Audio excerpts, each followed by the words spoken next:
Welcome back to Tokyo on Fire. The LDP, the Liberal Democratic Party, the party that is in power today, is seen more and more frequently as days pass and as we get closer to the upper house election, offering olive branches to various portions of Japanese society.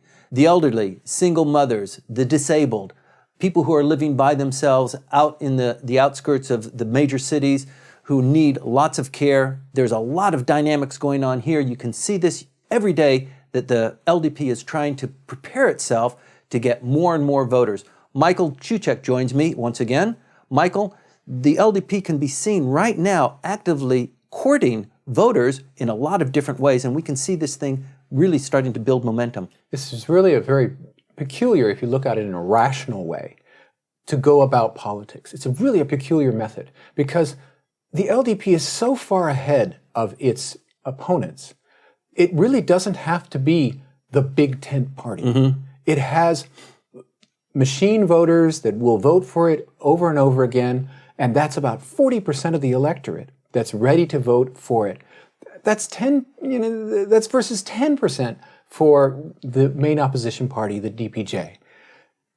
It will absolutely trample the opposition. So why is it doing this? Yeah, who knows? I mean, the largest block of voters are, I don't know. I haven't decided yet. And that's an interesting thing that even though they have all the advantages, both the institutions of how the electoral districts are drawn, what kind of people can vote in them, all the machinery favors the LDP. Mm-hmm. The poll numbers favor the LDP, and yet they're still reaching out to whether otherwise marginalized groups in society mm-hmm. and bringing them in. Now, maybe they have seen that Japan actually is going to be a better country if these marginal groups are brought in, or maybe they're just being cynical and just trying to cover all the bases prior to the election. It's really hard for me to say. Well, a couple of weeks ago in our programs, we were talking about, is there going to be a double election? Is there not going to be a double election?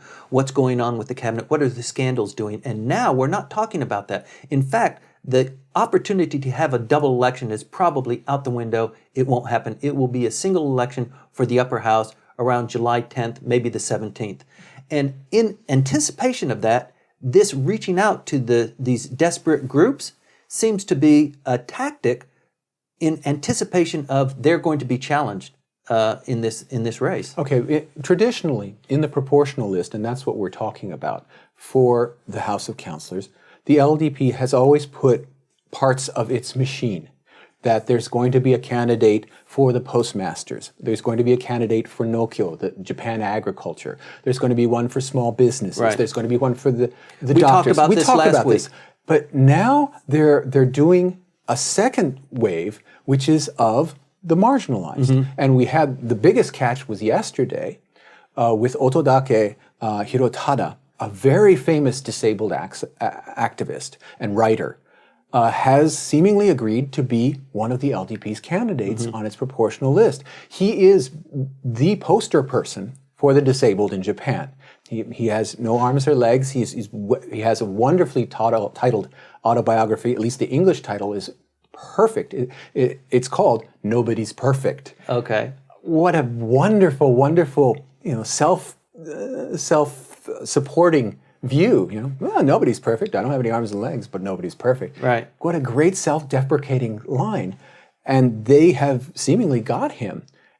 It's simply unprecedented, but there is a pattern of behavior. We had Imai Eriko, the singer from Speed, who herself has a disabled child, and that fits into that narrative as well. All of these people are being brought in as candidates mm-hmm. to, I guess, realize and make visible the government's new three arrows. Right. Remember, it's called dynamically engaging all the citizens. At least in English, it's called that. Mm-hmm. Right? And all the citizens seems to mean all of them. The women, the elderly, and until now, the otherwise marginal populations of the handicapped. Mm-hmm. I mean, the handicapped on their own have been trying to do it in a legal way. There's a difference between the politics and the legality of it. Currently, Japan does not have the equivalent of what America has, which is a mandate a mandatory requirement to include the disabled in society, Right. like the America has with its ADA, the Americans with Disability Act.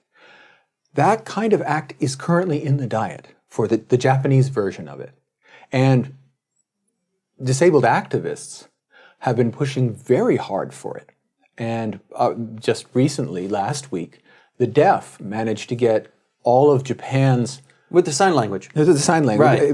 They managed to get all of Japan's municipalities as voting, all their assemblies, which was 1,741. That shows real organization. 1,741 municipalities, all of Japan's municipalities, have voted saying that sign language is a language and deserves special treatment. Mm-hmm. That's putting a lot of pressure on the government to pass this Disabilities Act, which, seeing how it's played out in other countries, has both positives and negatives. Well, this Disability Act deliberation will go into the next session, the next 2017 session, which starts after April, right? Well, the disabled really want it now. Sure. And I guess you can see sort of Otodake's appointment as sort of a sweetener for we're going to be putting this off, mm-hmm. because that's a cynical view, I'm sure. But nevertheless, you see, okay, we're not going to go for the act this diet session, but here you'll have your own representative. And that's the way they've always worked, you know? Everybody gets a representative through the proportional list. Okay, well, we talked about the kind of unique aspects of the upper house election, the proportional representation, and this kind of attracts people who have a national appeal, writers, sports figures, right. You know, movie stars, that sort of thing. And I think it's really putting rubber where it matters for the prime minister, because he is reaching out. He is trying to dynamically engage. But I think they're not really running a lot of due diligence on some of the candidates that they're surfacing as fitting, for example, female, disabled child, great songwriter, and... you're talking about Ima Eriko, yes. Yes. So It looks like she's fallen out because they didn't quite do the due diligence, but they're really trying to feed this pipeline. Well, they have...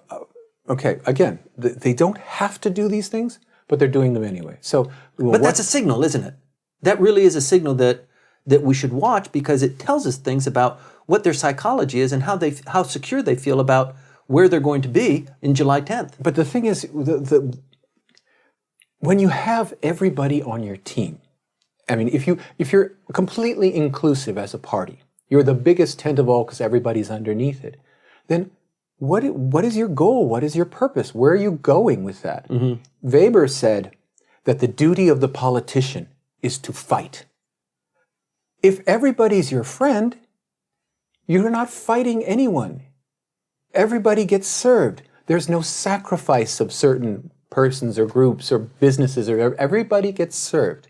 And sure, if you can continue borrowing money forever, or stealing from the future, mm-hmm. okay, fine.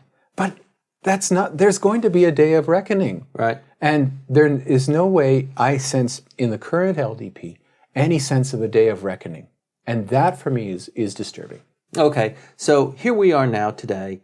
The election for the upper house, it will occur by law. And by law, July 10th, we're looking at July 10th because the law that allows 18 and 19-year-olds to vote will not come into play until the end of June. Then we go into the House of Councils election. What do you think? We are no longer going to be focusing on a double election. Do you agree? I agree. Okay. Also, I think the Prime Minister is not setting his sights on 2/3 majority in the upper house either. I don't think he is. I'm on record as saying that that's actually not the goal, but you probably noticed that's the only thing he talks about, constitutional revision, and he's just been pushing it. And interestingly, our friend Shimomura Hakabun, has gone on record as saying, this isn't really a smart tactic if you want to really dominate in the House of Councilors, because it's pushing people together, the communists and the DPJ and everyone, into common cause against the government. And it's giving people pause. And the government's ratings, at least in the popularity polls, are going down again. Mm-hmm. And that people are getting frightened by this obsession, seemingly, maybe, of the prime ministers about constitutional revision. But as we have discussed, we don't think that the 2/3 is a real goal. Right. I think it's just PR. Right. And instead, what we're looking at is a secret plan to keep the Komeito on board through the election because they think, okay, we're absolutely necessary. Our seats in the Diet are necessary for the 2/3 majorities. If they ever get a sense that, the LDP is not actually going after the 2/3. Mr. Abe, he talks about it, but it's not real. If they ever get that, then their votes, which are so crucial in the districts for the LDP, they are really the force behind the LDP in the district vote. They could evaporate away in a moment. And the LDP and Mr. Abe want to prevent that. One thing we can anticipate is that after the House of Councilors elections, there'll be a shuffling of the cabinet, new members will come up, probably there'll be a realignment with Komeito receiving maybe a couple of more seats on the cabinet.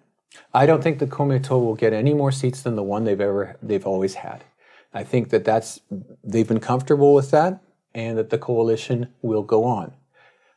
Yes, we're going to have a new cabinet because of there is going to be a change in the relative parties of the powers of the parties inside the coalition. Right. And if there is a coalition that is formed in order to work on constitutional revision, there will have to be a third party, Osaka no Ishin, that's brought in to the ruling coalition in order to effect this change.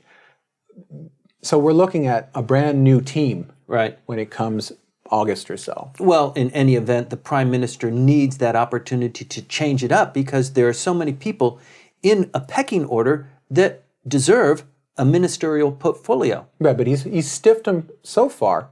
He's stiffed them pretty good, and there's no reason to believe that he won't stiff them again. Maybe so. But, the way that this administration manages the cabinet And personnel in general has been masterful. Yeah. And recently, maybe some people will take issue with this, but recently you see some of the ministers being more public.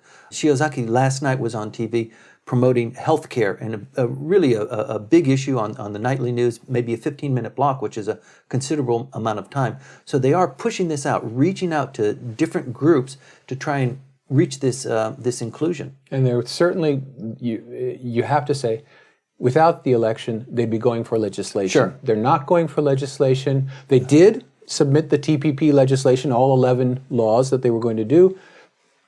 It doesn't really have an advocate. It doesn't have a defender in the cabinet.